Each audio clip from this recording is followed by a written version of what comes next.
This will be enough pumpkin to make 2 pies later.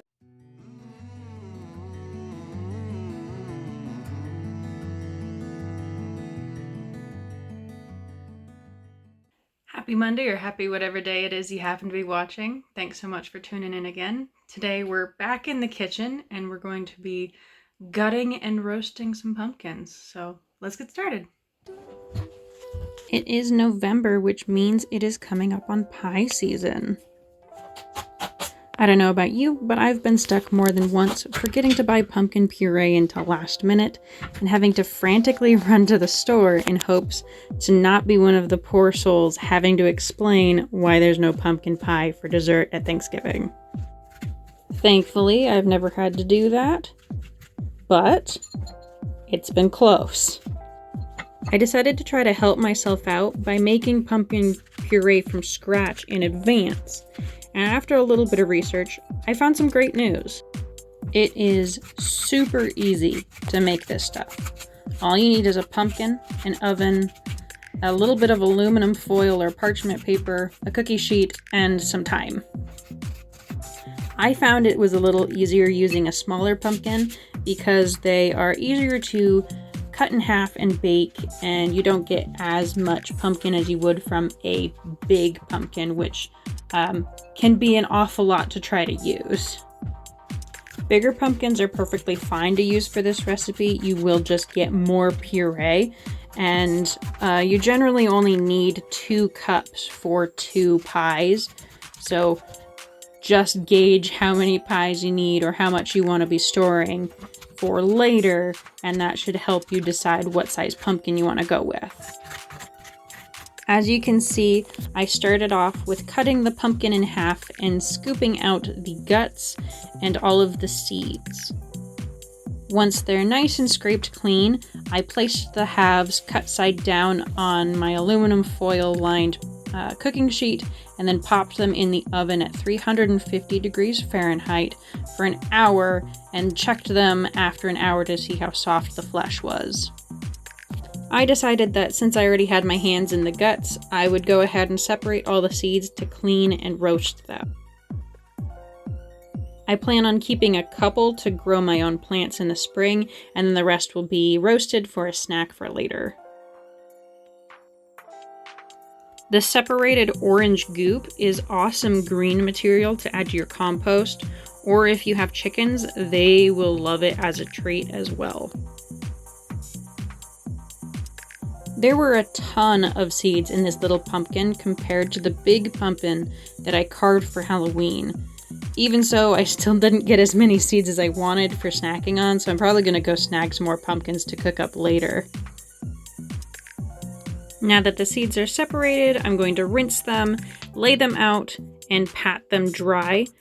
And this is also where I'm going to grab the seeds I want to keep for growing.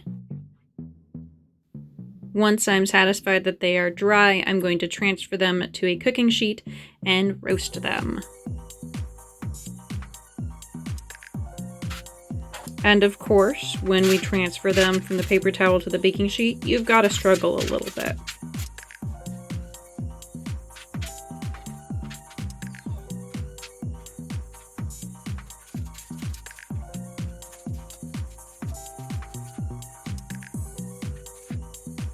Okay, maybe more than a little bit.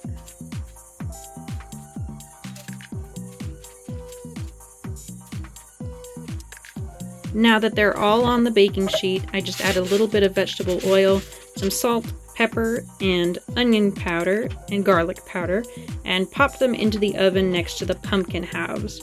Normally I cook them at 400 degrees Fahrenheit, but they cooked just fine at the lower temperature. It just took a little bit longer. Just making sure to mix it all up and get the seasoning on all of the seeds before spreading it out flat so they can roast evenly.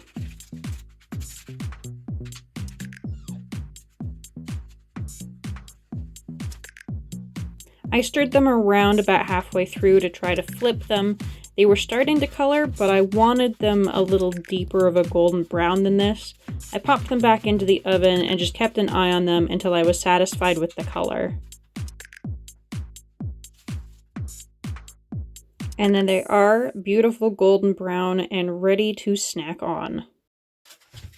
After an hour in the oven, I pulled the pumpkin halves out to test to make sure they were cooked, and I took the deflation on that side as a good sign that they were done.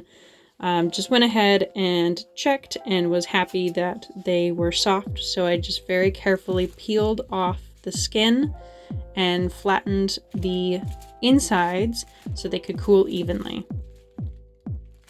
And here you can see I am bagging it up to store in the freezer for later. The reason I'm storing it in the freezer is it's a little tricky when you're canning squashes.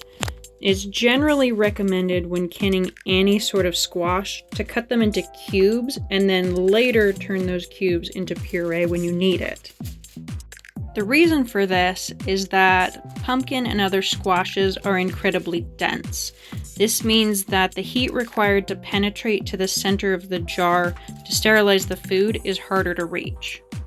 It isn't impossible to can your puree, there are safe methods, but they're more time consuming and labor intensive, and the easiest method is just to store it in the freezer, and all you have to do then is wait for it to thaw before you can use it.